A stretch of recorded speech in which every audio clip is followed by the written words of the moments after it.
अस्सलाम वालेकुम नाजरीन, आप देख रहे हैं नया पाकिस्तान और मैं हूं शहजाद इकबाल। माजी के 21 IMF प्रोग्राम की तरह पाकिस्तान 22वें IMF प्रोग्राम को भी कामयाबी से मुकम्मल करने में नाकाम रहा है। लेकिन अच्छी बात यह है कि ईद उल अज़हा की छुट्टियों के दौरान पाकिस्तान और IMF के दरमियान 9 माह के लिए स्टैंड बाय मुआहदा हो गया है, जिसके तहत IMF पाकिस्तान को इस अरसे में $3 अरब किस्तवार जारी करेगा और उम्मीद की जा रही है कि जुलाई के वस्त तक IMF बोर्ड मंजूरी दे देगा और पहली किस्त पाकिस्तान को जारी हो जाएगी।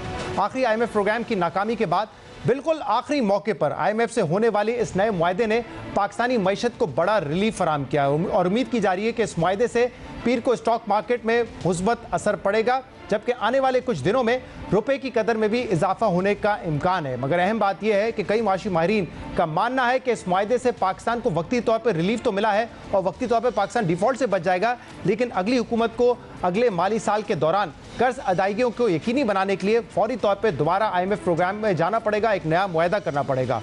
और अगर इस बार वादों के मुताबिक माशी इस्लाहात ना हुई और सियासी अदम इस्तेकाम का खात्मा ना हुआ तो पाकिस्तान कुछ ही अरसे बाद फिर उसी मोड़ पर खड़ा होगा। 2 रोज पहले IMF से होने वाले स्टैंड बाय मुआहदे के तहत हुकूमत ने फंड को कुछ अहम इकदाम करने की यकीन दहानी करवाई है। मुआहदे के तहत हुकूमत पावर सेक्टर के नुकसान कम करने के लिए फौरी तौर पर बिजली की बुनियादी नरखों में इजाफा करेगी। रुपए की कदर को मार्केट पर छोड़ा जाएगा, बेजा हुकूमती मुदाखलत खत्म की जाएगी और रुपए की कदर में फर्क को भी खत्म किया जाएगा। अहम बात यह है कि स्टाफ लेवल मुआहदे से पहले स्टेट बैंक ऑफ पाकिस्तान ने IMF के मुतालबे पर इमरजेंसी मीटिंग में शरह सूद में 1% का इजाफा किया था, जबकि नए मुआहदे में भी स्टेट बैंक पर यह जोर डाला गया है कि वो महंगाई पर काबू पाने के लिए शरह सूद पर नजर रखे, यानी कि आने वाले दिनों में शरह सूद में मजीद इजाफा भी हो सकता है, जो इस वक्त 22% पर पहुंच चुका है। इसके अलावा IMF ने हुकूमत पर सरकारी इदारों के नुकसान कम करने के लिए और दोस्त ममालिक से बैरूनी फाइनेंसिंग की कोशिशें जारी रखने की शर्त भी आयद की है, जिसके बाद अब यह उम्मीद की जा रही है कि जुलाई तक अगर पाकिस्तान को IMF की पहली किस्त मिल जाती है तो सऊदी अरब और मुत्तहदा अरब अमारात से भी $3 अरब की फंडिंग मिल जाएगी, जिसका पाकिस्तान से वादा किया गया था। लेकिन इस फंडिंग के बावजूद पाकिस्तान को अगले साल कर्ज की अदायगी करने के लिए नए IMF प्रोग्राम की जरूरत पड़ सकती है। ब्लूमबर्ग की रिपोर्ट के मुताबिक अगर अगले साल पाकिस्तान का करंट अकाउंट खसारा $4 अरब रहा और पाकिस्तान को तमाम दोस्त ममालिक और आलमी इदारों की जानिब से वादों के मुताबिक कर्ज मिला तो पाकिस्तान के ज़र मुबादला के ज़खायर $9.5 अरब तक पहुंच जाएंगे। लेकिन अगले साल पाकिस्तान को कर्ज रोल ओवर के बाद भी $8.7 अरब का कर्ज वापस करना होगा, जिसके लिए ज़खायर काफ़ी नहीं होंगे और अगली हुकूमत को हर सूरत नया IMF प्रोग्राम करना होगा। हम इन तमाम मामलों पर बात करेंगे, जिसके लिए हमें ज्वाइन किया है PMLN के सीनियर रहनुमा डॉक्टर मुसद्दिक मलिक साहब ने। बहुत बहुत शुक्रिया मुसद्दिक साहब, आपने हमें ज्वाइन किया। डॉक्टर साहब, जो प्रोग्राम था IMF का वो तो मुकम्मल ना हो सका, लेकिन एक्सपेक्टेशन से बेहतर ही हुआ इन दी एंड, जो स्टैंड बाय एग्रीमेंट हो गया जिसके तहत पाकिस्तान को $3 बिलियन मिलेंगे। लेकिन आप इस बात से क्या मुत्तफिक हैं, क्योंकि जो इकोनॉमिस्ट हैं, जो बिजनेस कम्युनिटी है, वो समझती है कि ये रिलीफ मिला है पाकिस्तान को वक्ती तौर पर, इस दौरान हमने रिफॉर्म्स भी करने हैं और जो भी हुकूमत हो उसको तमाम IMF के जो मुतालबात हैं उन पर अमल दरामद करना है, ताकि एक और प्लान जो भी हुकूमत आए वो ले सके और उसकी जरूरत भी होगी पाकिस्तान को अगर कर्ज अदायगियां कर रही हैं। जी देखिए, पहली बात तो यह है कि बहुत दिन से मैं टेलीविजन के प्रोग्राम देख रहा हूं और तकरीबन हर प्रोग्राम में यह कहा जा रहा था कि IMF के प्रोग्राम की तश्कील जो है वो बहुत ज़्यादा ज़रूरी है, उसमें पार्टिसिपेशन बहुत ज़्यादा ज़रूरी है और हमारी वो 30 तक की तारीख थी, उससे पहले IMF के साथ एक मुआहदा तय हो गया है, जो खुशाइन बात है। इसका मतलब है कि हमारी जो आने वाली जो एक साथ थी उनमें जो पैसे हमें मिलने थे वो पैसे हमें मिलेंगे, तो ये तो बड़ी खुशाइन बात है। जो पाकिस्तान की स्ट्रक्चरल प्रॉब्लम्स हैं जिनका आप जिक्र कर रहे थे, वो स्ट्रक्चरल प्रॉब्लम्स तो हैं। हमारे यहाँ जो इंपोर्ट और एक्सपोर्ट के दरमियान का तवाज़न है वो ठीक नहीं है। हमारी इंपोर्ट्स बहुत ज़्यादा होती हैं और एक्सपोर्ट्स इतनी ज़्यादा नहीं होती। तो जब हमारे पास इंपोर्ट हम करते हैं तो हमें डॉलर की ज़रूरत होती है, वो डॉलर सिर्फ हम एक्सपोर्ट से ला सकते हैं। जब हमारी एक्सपोर्ट कम होती है तो हमारे पास वो डॉलर मौजूद नहीं होते जिनके ज़रिए हमने इंपोर्ट करनी है। तो अभी जो बजट के दरमियान में आपके सामने बजट रखा गया था, उसमें कई ऐसे अवामिल हैं जिनसे पाकिस्तान में कंपेटिटिवनेस इंडस्ट्रियल सेक्टर की बढ़ेगी और पाकिस्तान की एक्सपोर्ट भी बढ़ेगी। अगर इस वक्त जो 3 या 4 मरकज़ी पिलर्स हैं बजट के, अगर उनको इम्प्लीमेंट करने में हमें कामयाबी होती है तो मेरे ख्याल में ये जो रिलीफ हमें मिला है इस दौरानिए में हम अपनी एक्सपोर्ट्स बढ़ा सकेंगे और कुछ अपनी इंडस्ट्रियल फुटप्रिंट को ज़्यादा मजबूत करने की बिना पे हमारी इंपोर्ट्स घटेंगी और हमारा बैलेंस ऑफ ट्रेड जो है वो ठीक होना शुरू हो जाएगा। इस वजह से मैं तो काफ़ी पुरुमीद हूँ। जितनी डार्कनेस या जितनी नाउमीदी की गुफ्तगू सुनने में आजकल आती है, उससे मुझे तो इत्तफाक नहीं है, क्योंकि जब IMF प्रोग्राम नहीं होता तो नाउमीदी की बात होती है, जब IMF प्रोग्राम हो जाता है तो नाउमीदी की बात होती है, जी, जब IMF प्रोग्राम आगे चलता है तो नाउमीदी की बात होती है, और जब रुक जाता है तो नाउमीदी की बात। और नाउमीदी उस वक्त भी पैदा होती है जब मुल्क के वजीर खजाना आकर ये बताते हैं कि हमने तमाम जो शराइत थी उन पर अमल दरामद कर लिया है, लेकिन जियोपॉलिटिक्स है, पाकिस्तान के खिलाफ साजिश है, IMF बार बार अपना गोल पोस्ट चेंज करता है, तो जाहिर सी बात है नाउमीदी पैदा होती है कि तमाम काम हमने कर दिए हैं लेकिन साजिश हो रही है पाकिस्तान के खिलाफ। और फिर वजीर आजम ने जो आखिर में MD IMF से बात की और मिनिस्ट्री ऑफ फाइनेंस को ये अहकामात दिए कि देखिए जो भी मुतालबात है हमें मानने पड़ेंगे क्योंकि IMF की सख्त जरूरत है पाकिस्तान को। इवेंचुअली हमने तमाम शराइत अमल दरामद किया तभी प्रोग्राम बहाल हुआ ना फिर। नहीं, मगर इसमें कोई नाउमीदी की बात तो नहीं। मैं आपकी बात से मुत्तफिक नहीं हूँ कि इन बातों से नाउमीदी पैदा होती है। अभी पिछले दिनों जो ऐलानात किए गए थे कि हमारा एक हमसाया मुल्क, दोस्त मुल्क, हमसाया तो नहीं है, दोस्त मुल्क सऊदी अरेबिया ने 24 अरब डॉलर का एक फंड पाकिस्तान के लिए तजवीज़ किया है, और ये भी बताया है कि कौन से 3 सेक्टर्स में वो इस मुल्क में इन्वेस्टमेंट करना चाहेंगे, तो उससे उम्मीद बननी चाहिए थी। या 22 अरब डॉलर का जो अबू धाबी ने कहा है कि वो पाकिस्तान में इन्वेस्टमेंट करेंगे, उससे भी उम्मीद बननी चाहिए थी। उसके अलावा जो उसकी इम्प्लीमेंटेशन का तरीक़ाकार तय किया गया है, जो इन्वेस्टमेंट फैसिलिटेशन का तरीक़ाकार तय किया गया है, जिसमें सूबाई हुकूमत, मरकज़ी हुकूमत, बल्कि इवन डिस्ट्रिक्ट लेवल और तहसील लेवल के ऊपर जहाँ से सपोर्ट की ज़रूरत है उन इन्वेस्टमेंट्स को पाकिस्तान लाने में, वो तमाम तरीक़ाकार जब पेश किया गया उससे भी उम्मीद बननी चाहिए। लेकिन अगर माजी देखा जाए पिछले 20 साल में, जी एक सेकंड जी डॉक्टर साहब, उम्मीद की बात से कुछ मजा नहीं आता, मैंने तो ये देखा है। मगर अगर शाम को बैठकर नाउमीदी की बात करें तो उससे मजा तो बहुत आता है, मगर नाउमीदी थोड़ी सी और फैल जाती है। मैं आपको नहीं ये कह रहा हूँ, मैं तो रोज क्योंकि ये प्रोग्राम करता हूँ और आपको मालूम है कि कितनी नाउमीदी की बातें हो रही हैं। इस वजह से मैं ये अवाम को और बिलखसूस हमारे जो यंग बच्चे हैं उनको ये बताना चाहता हूँ कि IT के इलाके में जो फैसिलिटी दी गई है उसके नतीजे में पाकिस्तान की IT एक्सपोर्ट्स क्यों नहीं बढ़ेंगी। हमारे बच्चे क्या कम कॉम्पिटेंट हैं? उतने ही कॉम्पिटेंट हैं जितने दूसरे ममालिक के हैं। तो अगर IT भी बढ़ेगी और हमारे दही इलाकों में जो नया प्रोग्राम दिया गया है कि हमारे जो फ्रूट्स और वेजिटेबल्स ज़ाया हो जाते हैं, वहाँ पे पल्पिंग की फैक्ट्रियाँ लगें, वहाँ पे जूस बनाने की। इसमें ऑब्वियसली लोग इंतजार करते हैं कि इम्प्लीमेंटेशन हो, मटीरियलाइज हो चीज़ें, क्योंकि दावे पहले भी किए गए हैं और पाकिस्तान पिछले 20 साल में जो नेट FDI आया है वो 45 अरब डॉलर का है, और आप अभी गिना रहे हैं कि 2 ममालिक ने इंटरेस्ट दिखाया है, वो तकरीबन 45 बिलियन डॉलर का है। आप ये भी कह चुके हैं कि जो स्पेशल इन्वेस्टमेंट फैसिलिटेशन काउंसिल है उसमें हम पुरुमीद है कि 112 बिलियन डॉलर की इन्वेस्टमेंट 5 साल में आएगी। ये हुआ नहीं अब तक, ऑब्वियसली इसलिए लोग इंतजार करते हैं कि इम्प्लीमेंटेशन हो, ये मटीरियलाइज होता हुआ नजर आए। जी, आप बजाय इरशाद फरमा रहे हैं। इसी वजह से आपने देखा कि अभी पिछले ही दिनों पहली जो G2G एक ट्रांसफ़र है, छोटा सा प्रोजेक्ट था हमारे कराची पोर्ट पे टर्मिनल की ट्रांसफ़र का, वो जो पुराने हमारे जिनसे मुआहिदा था वो मुआहिदा ख़त्म हो गया। नया मुआहिदा उससे बेहतर शराइत पे, जिन शराइत जो ऑफ़र की जा रही थी, एग्जिस्टिंग फर्म जो ऑफ़र कर रही थी उससे बेहतर शराइत के ऊपर अबू धाबी पोर्ट ट्रस्ट से कर लिया गया है। कंटेनर का टर्मिनल है, बड़ी इन्वेस्टमेंट नहीं है। $50 मिलियन उन्होंने दिए हैं, 100 जी, तो वो कोई 100 कुछ मिलियन डॉलर और देंगे, $700 मिलियन अगले 20-25 साल में डालेंगे, तो $1 बिलियन की इन्वेस्टमेंट की ट्रांजैक्शन तो स्ट्रक्चर हो गई कुछ ही दिन में। जैसे ही ऐलान हुआ उसके 3-4 दिन में ये स्ट्रक्चर हो गई। तो आहिस्ता आहिस्ता अगर इन तमाम चीज़ों को आप उम्मीद के ज़ाविये से देखें, इन तमाम को हम नाउमीदी के ज़ाविये से भी देख सकते हैं और ये कह सकते हैं कि ये तो हो गया, अब और कुछ नहीं होने वाला। अच्छा डॉक्टर साहब, शायद आप इस बात से भी अग्री ना करें, बट ये फैक्ट है कि आपकी हुकूमत ही प्लान A प्लान B में उलझाती रही है। कभी कहते हैं प्लान B है, फिर कहते हैं नहीं प्लान B नहीं है, सिर्फ IMF ही प्लान है। फिर आपने तो ये कहा कि जो 112 बिलियन डॉलर की इन्वेस्टमेंट आनी है ये एक्चुअली प्लान A है और प्लान B अब IMF है, लेकिन अब IMF हो गया। उस दिन वजीर आजम साहब ने कहा प्लान B की बात करना छोड़ दें। तो एग्जैक्टली क्या हुकूमत करने जा रही है? IMF तो हो गया, लेकिन ये जो इन्वेस्टमेंट्स आनी है, प्राइवेटाइजेशन होनी है, वो प्रोसेस चलता ही रहेगा। अगर आप देखें ना, अगर आप अपनी जो आपने खाका खींचा है उसी का जायजा लें तो आप भी यही कह रहे हैं कि ठीक है, IMF से हमें बहुत अच्छा रिलीफ मिला है, टाइमली रिलीफ मिला है और हमें बड़ी ज़रूरत थी। मगर असल चीज जिसको आप रिस्ट्रक्चरिंग ऑफ द इकोनॉमी कह रहे हैं, वो तो उस वक्त होगी जब हमारे मुल्क में इन्वेस्टमेंट आएगी, नए कारोबार खुलेंगे, बिलखुसूस ऐसे कारोबार जैसे आईटी सेक्टर में या एग्रीकल्चरल सेक्टर में जिनसे एक्सपोर्ट्स हो सकती हैं। तो मैं तो आपके सामने वो चीजें, उन चीजों को प्लान ए कह रहा हूँ जिन्हें आप भी प्लान ए कह रहे हैं। प्लान बी ए का नहीं है मसला ये कि क्या हमें आईएमएफ की जरूरत थी? हाँ थी। सही। क्या हमें आईएमएफ की जरूरत है? हाँ बिल्कुल है।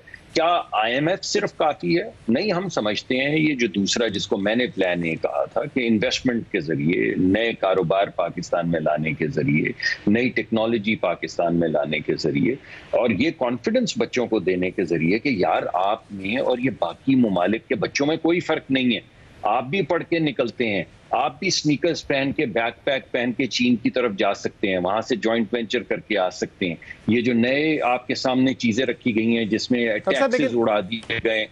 जी, एक जो प्रॉब्लम ऑब्वियसली हुकूमत फेस कर रही है और पूरी आवाम फेस कर रही है वो है महंगाई का। अब आप लोग उम्मीद कर रहे थे कि इस साल के आखिर में Aahista Aahista base effect kick in करेगा तो जो महंगाई की शरह कम होगी। इस साल का टारगेट हमने 21% का रखा है, इन्फ्लेशन जो खुद बहुत ज्यादा है, लेकिन अब टैक्सेस में इजाफा किया गया है, इंटरेस्ट रेट में इजाफा हुआ है, बिजली की नरखों में बताया गया है कि ₹8.25 बेस टैरिफ में इजाफा होने जा रहा है इस IMF मुआहदे के बाद। तो जो महंगाई कम होने की एक्सपेक्टेशन थी वो तो ऐसा लगता है कि होता नजर नहीं आ रहा, बल्कि महंगाई में इजाफा होगा। और अभी रिसेंटली आपने देखा गुंजाइश थी कम करने की पेट्रोल की कीमत, लेकिन वो नहीं हुई क्योंकि ₹5 लेवी बढ़ा दिए गए उस पर। देखिए, पहली बात तो ये है कि वो जो हमारी, अगर आप CPI भी देख लें, वैसे तो तीन मुख्तलिफ जाविये हैं महंगाई को देखने के, लेकिन जो सबसे महंगा जाविया है उस पर भी तकरीबन 28-29% के ऊपर महंगाई की शरह थी, लेकिन लोगों की तनख्वाह में जो इजाफा किया गया वो 35% किया गया, इस वजह से कि ये महंगाई का बोझ जो है उससे लोगों को रिलीफ दिया जा सके। पेंशनर्स की जो पेंशन है उसमें भी इजाफा किया गया और उसमें 17% इजाफा इस वजह से किया गया कि वो टैक्स फ्री है।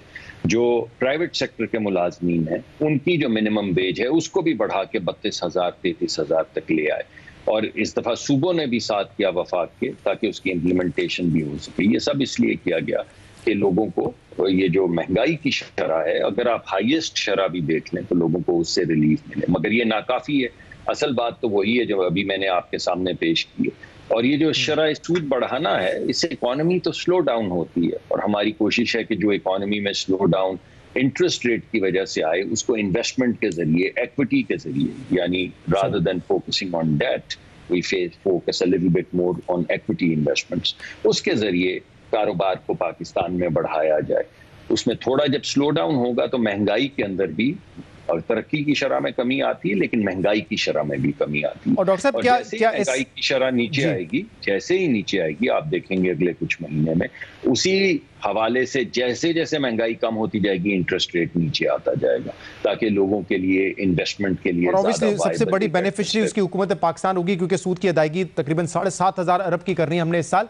लेकिन डॉक्टर साहब, एक और जो इस वक्त मसला है, गर्मियों में लोड शेडिंग हर साल होती है, लेकिन इस साल हम देख रहे हैं कि जो पैदावार है बिजली की वो पिछले साल के मुकाबले में तकरीबन 15-16% कम रही है, जो मई के नंबर आए हैं। क्या अब आप इस पोजीशन में होंगे कि LNG खरीद सके, जो कि अक्टूबर टू दिसंबर हमने टेंडर किए, लेकिन ऑब्वियसली हमें कोई बिड्स वहां से नहीं मिली, तो अब क्या प्लान है? क्योंकि इन गर्मियों के महीने में सिर्फ लोड शेडिंग बिजली की नहीं हो रही, बल्कि मैं पहले इस्लामाबाद था, अब कराची आया हूं, गैस की लोड शेडिंग भी हो रही है, जो कि गर्मियों में आमतौर पर देखी नहीं जाती है। तो इस बहरान से कैसे निकालेंगे आवाम को?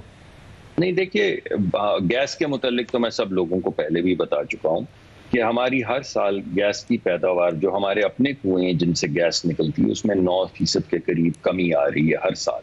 इस वजह से हमने किया ये है कि जो 3 औकात हैं जिसमें लोगों ने खाना बनाना होता है, सुबह बच्चों को या घर के जो काम करने वाले अफराद हैं उनको नाश्ता देना है, फिर दोपहर में खाना बनाना है, फिर रात में खाना बनाना है, तो इसकी तो खास सुपरविजन की जा रही है कि सुबह के वक्त 6 बजे से लेकर 9 बजे तक, दोपहर में 12 से 2 बजे तक, और फिर रात को खाने के वक्त किसी भी जगह पे गैस की कमी ना हो। अब हमने ये जो आपने बिडिंग की बात की, ये एक अहम बात है। ये बिडिंग की बात हमें जब हम ये आज़रबाईजान की डील कर रहे थे तो हमें बारहा ये कहा गया कि आप बिड करवाएं। हमने कहा दोस्तों से कि देखें, बिड करवाएंगे तो भी हमने सर्दियों में बिड करवाई थी तो किसी ने बिड नहीं की थी, लेकिन उन्होंने फिर भी कहा कि नहीं, आप अज़रबाईजान का मुआहदा कर रहे हैं, आप एक दफ़ा बिडिंग जरूर करवाएं। तो हमने बिडिंग करवा दी। मैं तो एक्सपेक्ट कर रहा था कि इस वक्त क्योंकि हालात हमारे बदले नहीं है, जैसे सर्दियों में हमारे हालात थे उसी तरह के हालात हैं, तो कम पॉसिबिलिटी है कि लोग हमारे पास बिड करें। लेकिन अब हमारे पास एक G2G एग्रीमेंट आ गया है जो अगले 1-2 हफ्ते में साइन हो जाएगा, और गर्मियों में तो नहीं मगर सर्दियों के लिए हम प्लान कर रहे हैं कि अजरबैजान की हुकूमत हमें 1 कार्गो LNG का हर महीने देगी। इस दफा सर्दियों में पिछले साल के मुकाबले में हमारे पास 1 या 2 जहाज हर महीने में LNG के ज्यादा होंगे पिछली सर्दियों के मुकाबले में। और पिछली सर्दियों में लोगों को तकलीफ का सामना तो करना पड़ा, लेकिन आपने देखा कहीं बहरान नहीं पैदा हुआ, ऐसा नहीं हुआ कि लोगों ने चूल्हे लेके सड़कों पे आ गए। लेकिन डॉक्टर साहब, आपकी हुकूमत तो ये कहती रही है कि 12,000 मेगावाट हमने नई बिजली इंस्टॉल की। आप तहरीक इंसाफ की हुकूमत पे ये कह के क्रिटिसाइज करते थे कि वो उनको ऑप्टिमम कैपेसिटी पे चला नहीं पा रहे क्योंकि वो तेल नहीं खरीद पा रहे। अब मैं जो मई के नंबर देख रहा हूँ, 16% कम बिजली हमने पैदा की है, LNG 11% कम, न्यूक्लियर से 18% कम, गैस से 13% कम, फर्नेस ऑयल से 80% कम। तो मतलब कैसे फिर हम ये बिजली की लोड शेडिंग कैसे पूरी करेंगे अगर हम पैदावार ही पिछले साल के मुकाबले में कम कर रहे हैं? तो नहीं, मैं माफी चाहता हूं क्योंकि आपने गैस का जिक्र किया, तो गैस क्योंकि मेरा महकमा भी है तो मैं जरा गैस की तरफ निकल गया, मैं बिजली की तरफ वापस आ जाता हूं। मेरे पास बिजली का डेटा नहीं है क्योंकि उसकी जिम्मेदारी मेरे पास नहीं है, मगर बहरहाल मुझे इसके मुतालिक थोड़ी बहुत खबर तो होती है, वो मैं आपके सामने रख देता हूँ। बाज़ मरतबा ऐसा होता है, एक तो जो पिछले दिनों तूफान आया, उस तूफान की वजह से हमारा एक आध कार्गो जो है वो वापस हो गया, क्योंकि हाई वाटर्स में कोई पॉसिबिलिटी, ये जो साइक्लोन या तूफान या जो भी आप उसको नाम दें जो आ रहा था, उसकी वजह से एक हमारा जहाज उस वक्त हम वक्त से डॉक नहीं कर सके। दूसरा, जो जहाज हमारा LNG रिसीव करता है उसको भी हमने बचाने के लिए एक आध दिन के लिए डिस्कनेक्ट किया, फिर उसको वापस जोड़ दिया क्योंकि तूफान का रुख कराची की तरफ नहीं आया। अल्लाह ने बड़ा करम किया। थोड़ी सी डिसरप्शन उन दिनों में हुई, उसका हो सकता है थोड़ा सा आफ्टरमाथ हो, मगर बाज मरतबा मैं तो आपको जो नंबर्स बता रहा हूँ वो मई के नंबर है, तो जून के तो अब तक आए नहीं है। वो तो जो आप बता रहे हैं कि साइक्लोन की वजह से एक्सपेक्टेड था वो तो पहले था। लेकिन मैं क्विकली, क्योंकि मुझे वाइंड अप करना है, जी मैं आपकी बात का जवाब तो देने की कोशिश तो कर लूं। देखिए, बाज मरतबा क्योंकि हमारा ज़र्रे मुबादला अब हमारे IMF का प्रोग्राम आ गया है, तो मार्केट में भी कॉन्फिडेंस ज्यादा आया है, और मुझे उम्मीद है कि आपको भी थोड़ा सा कॉन्फिडेंस होगा, आपके जरिए अवाम को भी थोड़ा सा कॉन्फिडेंस मिलेगा। तो जब उस वक्त जो हमारे हालात थे, हम बहुत ज्यादा ये सोच के कि अगर IMF का मुआहदा नहीं होता तो हमें क्या करना चाहिए, तो उसके लिए हम अपनी इंपोर्ट बिल को घटा रहे थे कि किसी तरीके से। और सबसे बड़ा हमारा इंपोर्ट बिल जो है वो एनर्जी के हवाले से होता है, ये तमाम वसाइल जिनसे बिजली बनती है। तो मैं वैसे तो आपको बिजली के सेक्रेटरी और वजीर जो हैं उनसे बात करके तफसील बताऊंगा, लेकिन मेरे गुमान में ये बात गुजरती कि हो सकता है थोड़ा सा कंट्रोल करने के लिए हमने इंपोर्ट्स को घटाया हो, और उसकी वजह से हो सकता है कुछ तंगी आई हो जो अब दूर हो जाएगी। लेट्स सी आने वाले वक्त में इस पे कितनी बेहतरी आती है। दुबई में अहम मुलाकातें हो रही हैं, नवाज शरीफ वहां पे मौजूद हैं, मरीम नवाज साहबा थी, आसिफ अली जरदारी साहब, बिलावल भुट्टो जरदारी साहब। बहुत स्पेकुलेशन हो रही है कि इलेक्शन की तारीख पे बात हुई है, केयरटेकर सेटअप पर इत्तेफाक हो चुका है, अगले इलेक्शंस के बाद पावर शेयरिंग फार्मूला क्या होगा इस पर इत्तेफाक हो चुका है। असल खबर क्या है डॉक्टर साहब, किस चीज पे बात हुई और किन चीजों पे इत्तेफाक हुआ है? असल खबर तो आपने दे दी है कि हमारा एक आध महीने के बाद, एक कुछ 40-45 दिन के अंदर अंदर हमारा टेन्योर खत्म हो जाएगा, फिर एक केयर टेकर आ जाएगी, और उस केयर टेकर के बाद इलेक्शन होंगे, और उस इलेक्शन के लिए तमाम पार्टियां जो है आपस में मुज़ाकरात भी कर रही हैं, गुफ्तगू भी कर रही हैं, ये देख रही हैं कि हमें मिलजुल के किसको लड़ना है, अलग-अलग किसको लड़ना है, क्या तरीका कार होगा। तो ये तमाम गुफ्तगू अब चलती रहेगी जब तक फाइलिंग का वक्त नहीं आएगा, और इससे आपका भी जी बहला रहेगा और अवाम को भी तजस्सुस रहेगा, मगर इलेक्शन वक्त पे होंगे। इलेक्शन वक्त, क्योंकि वजीर आजम ने कहा था कि हमारी हुकूमत एक दिन भी ऊपर नहीं जाएगी टाइम से, लेकिन इलेक्शन करवाने की तारीख इलेक्शन कमिश्नर ऑफ पाकिस्तान ने देनी है। तो बतौर हुकूमत आप कॉन्फिडेंट है कि इलेक्शन कमिश्नर ऑफ पाकिस्तान वक्त पे ही करवाएगा? इंशाल्लाह जी, बहुत कॉन्फिडेंट है अभी तक। और नवाज शरीफ की वापसी के हवाले से क्या इत्तलात है, क्योंकि कुछ मीटिंग्स में आजम नजीर तारा साहब भी वहां पे मौजूद थे। बस नवाज शरीफ साहब का आना जो है वो आप समझे कैंपेन होगा, और बहुत जल्द शुरू होगी ये कैंपेन। आने के हवाले से तो वैसे पिछले 3 साल से बातें की जा रही है कि बहुत जल्द आएंगे, इलाज के बाद आ जाएंगे, लेकिन एग्जैक्टली किस वक्त आएंगे? इलेक्शन के करीब आएंगे, केयरटेकर हुकूमत के वक्त आएंगे? इलेक्शन के करीब आएंगे। जैसे इलेक्शन कैंपेन हमारी शुरू हो जाएंगी, जैसे हम यहाँ हुकूमत छोड़ेंगे तो आप समझिए कैंपेन शुरू हो जाएगी। तो नवाज शरीफ आ जाएंगे कैंपेन करने के लिए? जी इंशाल्लाह। और ये फैसला, और मुस्तफा साहब ये फैसला हो चुका है कि जो प्राइम मिनिस्टर कैंडिडेट होंगे, अगर तमाम केसेस से नवाज शरीफ साहब या बरी हो जाते हैं या उनको रिलीफ मिल जाता है, तो फिर क्या वही कैंडिडेट होंगे? क्योंकि अब ये कहा जा रहा है कि शहबाज शरीफ साहब ने बड़ा ब्रेक थ्रू किया IMF के साथ, तो वो फ्रंट रनर हैं वजीर आजम के लिए? देखिए, ये फैसला तो पार्टी करेगी। ये फैसला तो अगर आप शहबाज शरीफ साहब से भी पूछेंगे आज, तो वो भी कहेंगे कि मैं मियां नवाज शरीफ जो हमारे राबर हैं, पार्टी के लीडर हैं, उनसे मशवरा होगा, सब सोच जोड़ के बैठेंगे और जो पार्टी फैसला करेगी और जो मियां नवाज शरीफ साहब फैसला करेंगे वही होगा। बहुत बहुत शुक्रिया। मुसद्दिक मलिक साहब हमारे साथ मौजूद थे। प्रोग्राम में एक ब्रेक शामिल करेंगे। IMF प्रोग्राम बहाल हो गया, स्टैंड बाय एग्रीमेंट पाकिस्तान को मिल गया है, लेकिन पाकिस्तान IMF से निजात कैसे छुड़ा सकता है? हमने पहले भी प्रोग्राम में बात की है कि 1990 में जो रेवोल्यूशनरी पॉलिसीज थी इंडिया की, और कैसे उन्होंने एक मरतबा IMF के पास जाने के बाद ये फैसला कर लिया कि आइंदा IMF के पास नहीं जाएंगे, इंडस्ट्री पे फोकस करेंगे, तिजारत पे फोकस करेंगे। पूरी कहानी एक दफा फिर आपके सामने रखेंगे। इसके बाद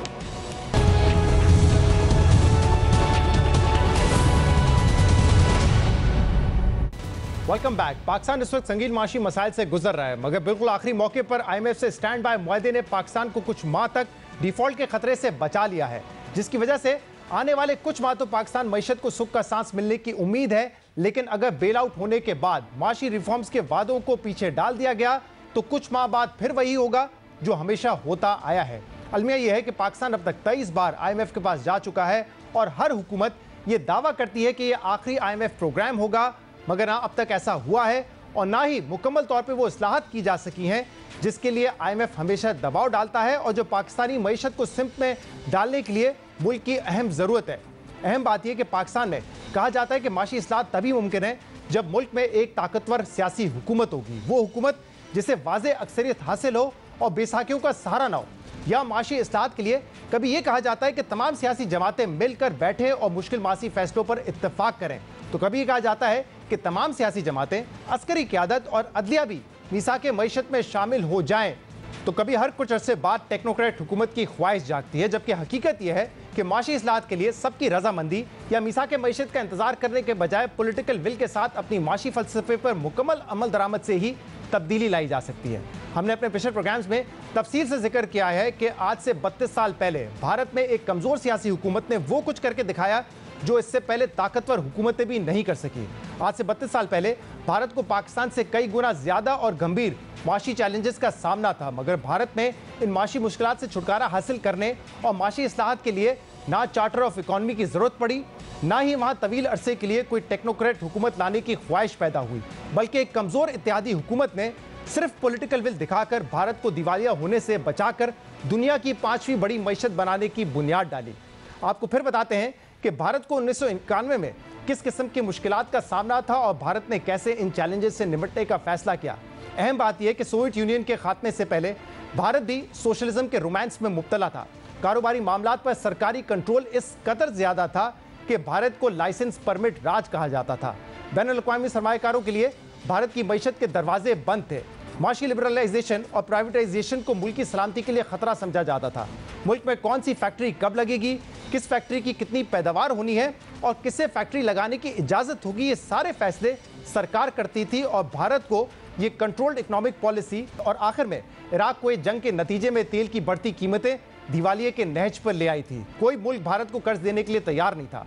अक्टूबर 1990 में मूडीज और S&P ने भारत की रेटिंग को, शॉर्ट टर्म और लॉन्ग टर्म दोनों रेटिंग को डाउनग्रेड कर दिया था। मुल्क में सिर्फ एक हफ्ते का तेल खरीदने की सख्त बाकी रही और सिर्फ $1 अरब के ज़र मुबादला के ज़खायर ने भारतीय हुकूमत को खुफिया तौर पर रियासती सोना बेचने पर भी मजबूर कर दिया था। ऐसे में उस वक्त के भारतीय वजीर आजम नरसिम्हा राव और वजीर खजाना मनमोहन सिंह ने 1991 के वस्त में वो स्टैंड लिया और ऐसी माशी इस्लाहत का आगाज किया जो उस वक्त भारतीय सियासत में नामुमकिन समझे जाते थे। भारतीय वजीर आजम नरसिम्हा राव ने 4 जुलाई 1991 को अपनी तकरीर में भारत को अपनी चादर के मुताबिक पैर फैलाने का नारा लगाया और ये वाजे किया कि भारत इमदाद नहीं तिजारत चाहता है, क्योंकि मुफ्त की इमदाद बेसाखी बन जाती है। हमारा लक्ष्य है भारत को आत्मनिर्भर बनाना। ये आत्मनिर्भरता कोई कोरा नारा नहीं है। इसका अर्थ यही है कि निर्यात से आय कमाइए और उसी कमाई से आयात की ज़रूरत पूरी करिए। ये इसका सारांश है। हम दान नहीं चाहते किसी से, हम व्यापार चाहते हैं, क्योंकि मुफ्त आर्थिक सहायता जब मिलती है तो वो एक बैसाखी की तरह बन जाती है और पराधीनता उसी से बढ़ जाती है। व्यापार जब हम करते हैं तो हम आत्मनिर्भर बनते हैं, और भारत आप जानते हैं कि हज़ारों साल से व्यापार करता रहा है। और फिर नरसिम्हा राव ने जो कहा वो करके दिखाया। उस वक्त की भारतीय हुकूमत ने दोस्त ममालिक से कर्ज की अपील करने के बजाय मुआशी इस्लाहात का फैसला किया। नरसिम्हा राव की हुकूमत ने इक़्तिदार संभालते ही भारतीय रुपए की कदर 20 से 25% कम करने का मुश्किल और गैर मकबूल तरीन फैसला किया। मनमोहन सिंह के वजीर खजाना बनने से पहले तमाम इंपोर्ट्स पर सख्त हुकूमती कंट्रोल था, मगर नई हुकूमत ने फौरी तौर पर इंपोर्ट पर तकरीबन 355% तक का टैरिफ खत्म किया और सिर्फ 71 अशिया पर कंट्रोल को छोड़कर बाकी तमाम अशिया की इंपोर्ट्स की इजाज़त दी। और अहम बात यह है कि ऐसा नहीं है कि उस वक्त भारत में सियासी सूरत-ए-हाल कोई मिसाली थी या नरसिम्हा राव की हुकूमत को ऑपोजिशन से कोई खतरा नहीं था, बल्कि वहाँ उस वक्त सियासत का पाकिस्तान की मौजूदा सियासी सूरत-ए-हाल से ज़्यादा बुरा हाल था। दिसंबर 1989 से जून 1991 के कलील अरसे में 3 वज़ीर आज़म आ चुके थे। एक साबिक वज़ीर आज़म राजीव गांधी को इलेक्शन मुहिम में दिन दहाड़े कत्ल किया गया था और कांग्रेस की नई आने वाली अक़लियती हुकूमत को भी इत्तेहादियों का सहारा था, जबकि ऑपोजिशन ऐवान में तहरीक अदम एतमाद लाने का दबाव डाल रही थी। लेकिन उसके बावजूद वज़ीर आज़म नरसिम्हा राव की हुकूमत ने सियासी सरमाया बचाने के बजाय वो फैसले किए जिसकी मुखालफत खुद कांग्रेस के सीनियर रहनुमा कर रहे थे। बाएं बाजू की जमात निजकारी के शदीद खिलाफ थी। बीजेपी भी माशी इस्लाहात की राह में बड़ी रुकावटें पैदा कर रही थी। उस वक्त नरसिम्हा राव की हुकूमत को इस कदर सियासी दबाव का सामना था कि उसने सिर्फ $80 करोड़ हासिल करने के लिए तकरीबन 70 टन सोना bank of Switzerland, bank of England और जापान में गिरवी रखवाने का फैसला किया, मगर यह पूरा प्लान भी अपनी काबीना से खुफिया रखा गया। सोना गिरवी रखवाने से भारतीय सरकार को ब्रीदिंग स्पेस तो मिली, मगर मसाइल उससे कहीं ज्यादा थे। वजीर खजाना मनमोहन सिंह पर पार्टी छोड़ने का दबाव था, पार्टी के अंदर से भी दबाव था और 2 मरतबा नरसिम्हा राव को अपना इस्तीफा भी पेश किया उन्होंने, मगर नरसिम्हा राव मनमोहन सिंह की पॉलिसियों और सोच के पीछे चट्टान बन के खड़े रहे और कहा कि आप अपना काम जारी रखें, सियासी दबाव मैं बर्दाश्त कर लूंगा। नरसिम्हा राव अपना सियासी सरमाया खोते रहे, गैर मकबूल फैसले करते रहे। यहाँ तक कि ऑपोजिशन ने जुलाई 1991 में नरसिम्हा राव के खिलाफ तहरीक अदम एतमाद पेश कर दी, मगर बाएं बाजू की 2 जमातों के वॉकआउट की वजह से नरसिम्हा राव की हुकूमत बाल बाल बच गई और उन्होंने सियासी दबाव और मुखालफत के बावजूद अपना इनकलाबी रिफॉर्म एजेंडा जारी रखा। आज हम पाकिस्तान में अहम माशी रिफॉर्म्स करने से कतराते हैं। कुछ इदारों की निजकारी करने पर भी कई बार सोचते हैं कि इसका क्या सियासी रिएक्शन आएगा और कितना सियासी नुकसान होगा। लेकिन भारत ने 1991 में कमज़ोर इत्तेहादी हुकूमत के बावजूद अपनी माशी पॉलिसी में 180 डिग्री का टर्न लिया, मुल्क को सोशलिस्ट इकॉनमी से लिबरल इकॉनमी बनाने का इनकलाबी फैसला किया और फिर मनमोहन सिंह ने 24 जुलाई 1991 को ऐसा बजट पेश किया जिसे आज नए भारत की बुनियाद करार दिया जाता है। मनमोहन सिंह ने 24 जुलाई 1991 को जो बजट तकरीर की उसे आज भी सुनहरे लफ्जों में याद रखा जाता है। मनमोहन सिंह ने अपनी तकरीर में कहा कि हम अब जिस माशी मुश्किलात के सफर पर निकल चुके हैं, मैं इसमें आगे आने वाली मुश्किलात को कम करके नहीं बताना चाहता, बस ये कहना चाहता हूं कि दुनिया की कोई भी ताकत इस आइडिया को नहीं रोक सकती जिसका वक्त आ चुका है। और मैं ये बताना चाहता हूं कि भारत का एक बड़ी माशी ताकत बनने का वक्त आ चुका है। हम पूरी दुनिया को वाज़े और बुलंद आवाज में बताना चाहते हैं कि भारत अब जाग उठा है, हम कामयाब होंगे, इन हालात से जान छुड़ाएंगे। 1991 के बजट में वजीर खजाना मनमोहन सिंह ने भारत में लिबरलाइजेशन, प्राइवेटाइजेशन और ग्लोबलाइजेशन की बुनियाद डाली, लाइसेंस परमिट राज का खात्मा किया, चीनी खाद और एक्सपोर्ट पर दी जाने वाली सब्सिडी और मराद को खत्म किया गया, सरकारी इदारों की निजकारी की इजाजत दी गई और कंपटीशन को बढ़ाया गया। जो इदारे मार्केट प्राइस कंट्रोल करते थे उनकी जगह रेगुलेटर्स ने ले ली और गैर मुल्की सरमायाकारों को भारतीय इदारों में 51% तक की मिल्कियत हासिल करने की इजाजत दी गई।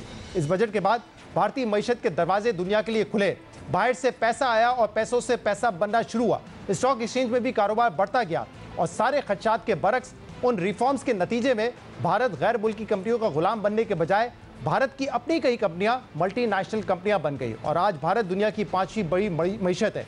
जबकि 1990 में पाकिस्तान से पीछे रहने वाला भारत आज जीडीपी पर कैपिटा की रेस में भी पाकिस्तान से आगे निकल चुका है। 1990 से 2021 के दरमियान एक आम भारतीय की आमदन में 4 गुना इजाफा हो चुका है, जबकि इसी दौरान एक आम पाकिस्तानी की आमदन में 2 गुना इजाफा भी नहीं हुआ है।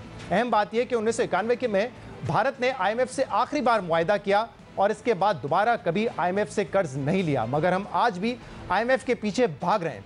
हमें इस्लाहात के बजाय बार बार बेल आउट होने की लत लग चुकी है। भारत ने तो 3 दहाई पहले अपनी इस बीमारी का मुस्तकिल इलाज ढूंढ लिया था, मगर हम आज भी मुनसिफाना टैक्स रिफॉर्म्स करने में ही नाकाम रहे। हम आज तक सियासी नुकसान होने के खातिर ज़राअत, रिटेल और रियल स्टेट सेक्टर पर टैक्स लगाने की हिम्मत नहीं कर सके हैं और ना ही ये फैसला कर सके हैं कि हुकूमत जनरल सब्सिडीज नहीं दे सकती, यानी कि महंगी गैस या बिजली खरीदकर सस्ती नहीं बेच सकती। पिछले 10-15 सालों में कई बार ये दावे किए गए हैं कि ये आखिरी मर्तबा IMF का प्रोग्राम होगा। मुतअद्दिद बार ये कहा गया है कि इस IMF के प्रोग्राम के बाद हम इस्लाहात करेंगे, मगर जैसे ही कर्ज मिलता है उसके बाद रिफॉर्म्स के दावे भुला दिए जाते हैं। पाकिस्तान पीपल्स पार्टी, नून लीग और तहरीक इंसाफ IMF प्रोग्राम लेने के बाद ये दावे करती रही है कि हम अब इस्लाहात की तरफ आगे बढ़ेंगे, अपने पैरों पे खड़े होंगे और इसके बाद मुल्क दोबारा IMF की तरफ नहीं जाएगा। अल्हम्दुलिल्लाह हमारी जो बैलेंस ऑफ पेमेंट सिचुएशन है वो भी ऐसी है कि हमें कोई ज़रूरत नहीं है कि हम IMF से कर्जा लें। पाकिस्तान को इंशाल्लाह IMF की ज़रूरत नहीं है, उन्होंने हमारी बड़ी अच्छी पार्टनरशिप की है।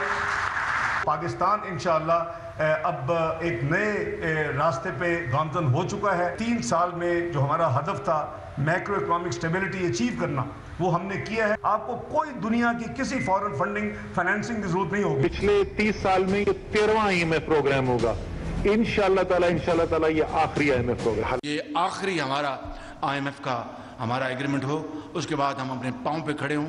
उसके लिए अशराफिया को कुर्बानी देनी होगी। ख्वाहिशें, दावे और वादे एक तरफ, ज़रूरत इस बात की है कि इस बार वो तमाम इक़दाम किए जाएं जिसका वादा किया गया है। ये ना हो कि मिसाक़ मईशत या नई हुकूमत आने का इंतज़ार किया जाए या सख्त इक़दाम हमें आज लेने होंगे और कहीं ऐसा ना हो कि एक बार फिर कर्ज मिलने के बाद सारे दावे और वादे पहले की तरह भुला दिए जाएं। प्रोग्राम में एक ब्रेक शामिल करते हैं, उसके बाद हम मज़ीद बात करेंगे। हमारे साथ रहेगा।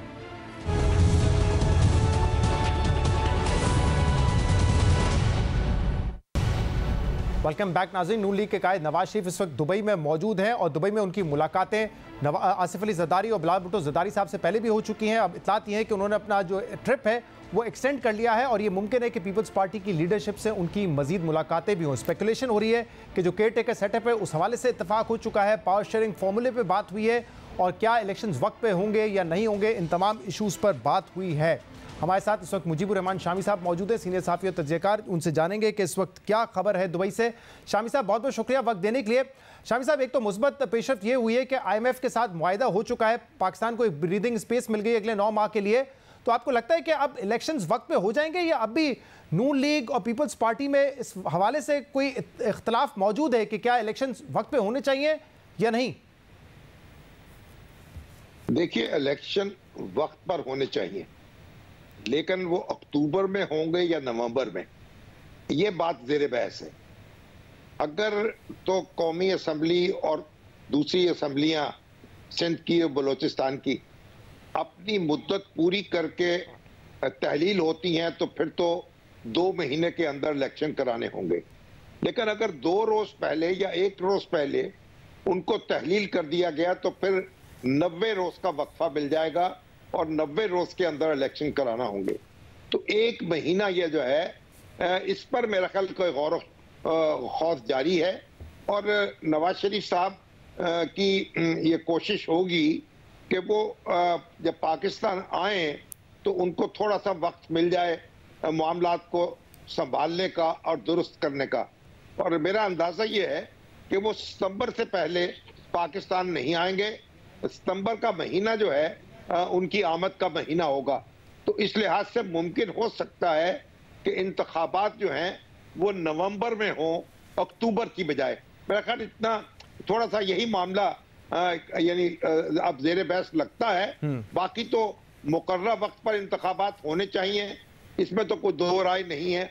और शहबाज शरीफ साहब ने जब भी प्रेस कॉन्फ्रेंस से खिताब किया गवर्नर हाउस लाहौर में, तो उन्होंने ये बड़ी वाज़ेह बात कर दी कि हमारी मुद्दत पूरी होगी, हम हुकूमत छोड़ देंगे, उसके बाद इलेक्शन कमीशन जाने और उसका काम जाने।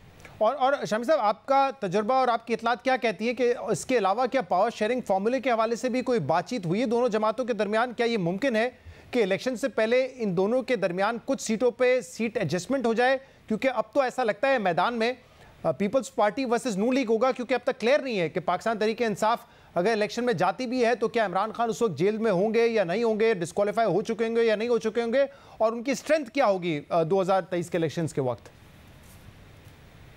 देखिए, इमरान खान साहब के हवाले से और पीटीआई के हवाले से एक बेयकीनी तो पाई जाती है, लेकिन यह तयक्कुन से कहना कि पीटीआई फील्ड में नहीं होगी, ये बहुत मुश्किल बात है। और मेरा ख्याल है कि पीटीआई को मौजूद होना चाहिए और उसको इलेक्शन में हिस्सा लेने का मौका भी मिलना चाहिए।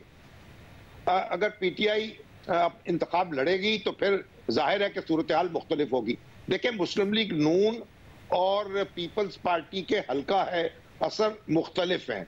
सिंध में पीपल्स पार्टी को नून लीग कोई चैलेंज नहीं बन सकती उसके लिए, और पंजाब में पीपल्स पार्टी मुस्लिम लीग नून के लिए कोई चैलेंज नहीं है। तो कुछ नशिस्तों की एडजस्टमेंट हो सकती है, और जो पीपल्स पार्टी के जो सीनियर रहनुमा हैं, जो इस वक्त हुकूमत में भी शरीक है, और उनकी नशिस्तें जो है उनकी वो खाली छोड़ी जा सकती हैं, और इसी तरीके से चंद नशिस्तें जो हैं मुस्लिम लीग नून को सिंध में भी मिल सकती हैं। बहुत तो मेरा ख्याल है कि ये बहुत बहुत शुक्रिया। मुजीबुर रहमान शामी साहब हमारे साथ मौजूद थे। नाज़रीन, आज के प्रोग्राम में इतना ही। शो से इजाज़त दीजिए। अल्लाह हाफ़िज़।